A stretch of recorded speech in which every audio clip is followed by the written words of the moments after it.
தமிழகத்தில் நேற்று மக்களவைத் தேர்தல் விறுவிறுப்பாக நடைபெற்று கொண்டிருந்த நிலையில் கடைசி நேரத்தில் 72.09% வாக்குப்பதிவு தமிழகத்தில் நடைபெற்று இருக்கிறது. ஒட்டுமொத்த மக்களும் மாற்றத்தை எதிர்பார்க்கிறார்களா என்ற ஒரு கேள்விக்குத்தான் இந்த வீடியோவில் நாம் முழுமையான பதில்களை பார்க்க போகிறோம்.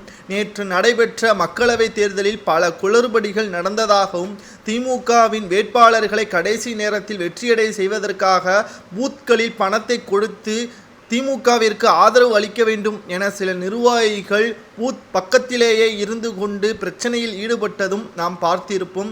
இந்த நிலையில்தான் 72.09% வாக்குகளுடன் முடிவடைந்த நிலையில் தற்பொழுது திமுக தோல்வியை தழுவும் என்ற மிகப்பெரிய ஒரு கருத்து கணிப்பு தேர்தலுக்கு பின்பு ஏற்படுத்தி இருக்கிறது. முதல் முறையாக இளைஞர்கள் அனைவரும் தனது முதல் ஓட்டுக்களை கடந்த தேர்தலை விட இந்த தேர்தலில் அதிக அளவு வாக்குகளை செலுத்தியதன் காரணமாக ஒட்டுமொத்த திராவிட முன்னேற்ற கழகமும் அதிர்ச்சி அடைந்திருக்கிறது.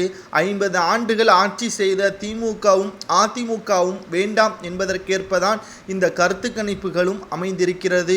ஒட்டுமொத்தமாக திமுக இந்த மக்களவை தேர்தலில் 20 முதல் 25 தொகுதிகள் வரை வெற்றியடையும் என்று தேர்தலுக்கு முன்பாக வெளியான கருத்து கணிப்புகளை விட தற்பொழுது 15 தொகுதிகள் முதல் 18 தொகுதிகள் வரைதான் வெற்றியடைவதற்கான வாய்ப்புகள் இருப்பதாகவும், இந்த நிலையில்தான் ஒட்டுமொத்த திமுகவையும் மக்கள் வெறுக்க ஆரம்பித்து விட்டார்கள். குறிப்பாக இளைஞர்கள், குடும்ப தலைவிகள் என்று இரு பிரிவினர்கள் மட்டும்தான் திராவிட முன்னேற்ற கழகத்தின் மீது கடும் கோபத்தில் இருப்பதாகவும், இளைஞர்களுக்கு வேலை வாய்ப்பை ஏற்படுத்த தவறியதன் காரணமாக ஆட்சி மாற்றத்தின் காரணமாக நல்லது நடக்கும் என்றும், குடும்ப தலைவிகளுக்கு அனைவருக்கும் 1000 ரூபாய் வழங்குவதாக கூறி தேர்ந்தெடுக்கப்பட்ட குடும்ப தலைவிகளுக்குத்தான் 1000 ரூபாய் என்று அந்தர்பல்ட்டி அடித்ததன் காரணமாக திமுகவிற்கு எதிராக வாக்கு செலுத்தியதன் காரணமாகவும் தற்பொழுது திமுக படுதோல்வியை தழுவும் என்றும் கூறப்படுகிறது.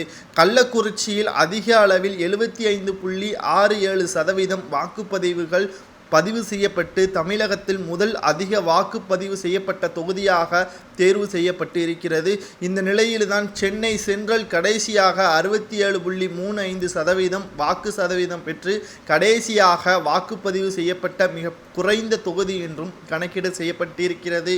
இந்த நிலையில்தான் அதிக அளவு திமுகவிற்கு எதிராக ஓட்டுப்பதிவு செய்யப்பட்டு இருப்பதால் திமுகவின் தலைமை அதிர்ச்சி அடைந்திருக்கிறது. காரணம், இந்த மக்களவை தேர்தலில்தான் 2026 சட்டமன்ற தேர்தலில் யார் ஆட்சியை கைப்பற்றுவார் என்பது இதன் மூலமாகத்தான் தெரிய வரும். கடந்த 2019 மக்களவைத் தேர்தலில் அதிமுக ஒரு தொகுதியில் மட்டும்தான் வெற்றியடைந்தது. மற்ற 38 தொகுதிகளில் தோல்வியடைந்து 2021 ஆண்டு சட்டமன்ற தேர்தலில் எப்படி அதிமுக ஆட்சியை கவிழ்ந்ததோ அதேபோல் 2026 ஆண்டு சட்டமன்ற தேர்தலில் திமுக ஆட்சியை கவிழும் என்ற கருத்து கணிப்பை பற்றி உங்களது கருத்துக்களை கமெண்ட் வாயிலாக மறக்காமல் கூறுங்கள். நன்றி, வணக்கம்.